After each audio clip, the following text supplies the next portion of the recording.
So in your back office, there's a feature here called text messages. And so the purpose of this feature is just one more way to communicate with your prospects and get them to respond to you. Now, this does not replace, calling the day or 2 days after you send your booklets. The call is essential, but maybe you call and they don't answer the phone, or maybe you call and you have a short conversation. They say, well, listen, I'm going out of town for 10 days. Can you, call me in 2 weeks? So in the meantime, these text messages can get delivered, and they can be very effective at getting the prospect to respond to you.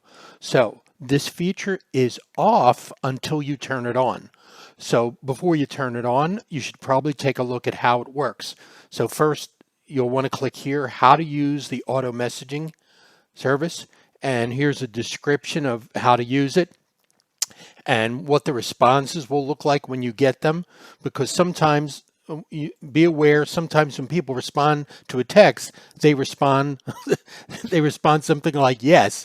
And you're thinking, well, what are they responding yes to? Well, in this case, they're an annuity prospect. That's the lead type they're responding to text number 2, and their name is Mary Smith, and this is Mary Smith's number that she responded from. Okay, so that's how you interpret when you get one of these messages that you get on, and these will come to your mobile phone number that you set up when you activate this service. The prospect will never see your number. They're seeing a computer phone number, but when they respond, the computer sends it back to you, so the response shows up on the cell number you provide.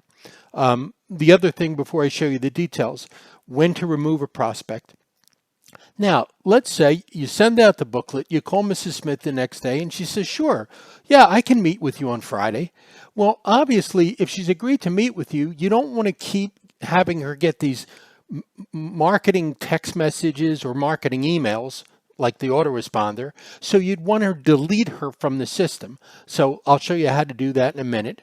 And down here, there's a description of what I'll show you in a few minutes, how to access your control. And, so look at these little notes because they're very useful and very easy to interpret. So your settings are as follows. You click here where it said settings.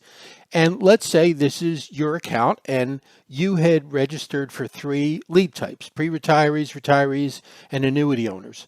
So if you click the drop down on any of these, what you'll see first when you click here would be all the prospects that were, let me back up a minute, all the prospects that you received for this lead type. Okay, so annuity owners, and it'll show all your prospects.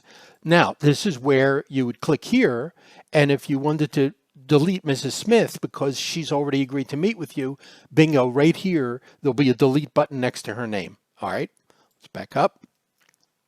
Let's look at what else is on here. Now, these are the 3 text messages. So when you get a response back that shows a number 2 in the message, it means that the person who is responding to this message number 2 for annuity owners, okay, or whatever lead type shows up in the response. Now, you might say, I don't want to send a message. I want to change that message a little bit. No problem. There's a modify button here. Just click this and it'll let you change the message. Or you might say, you know what? I don't want this message, by the way, goes out 5 days after you get the lead. This message goes out 10 days and this message goes out 15 days. You might decide, I don't want to send any messages before 10 days. So you could just click disable and none of the prospects of this lead type will get a message on the 5th day. They'll all get these other 2 messages, but this one, that's how you disable if you choose to do that. And then you have your other lead types here. So each lead type has its own different set of messages, which again, you can disable or modify. And then you've got your list of prospects here for each lead type. See, this is where if it was Mrs. Smith, you could remove her by doing this. So take a little time, review it, and turn it on, and let this do some marketing for you.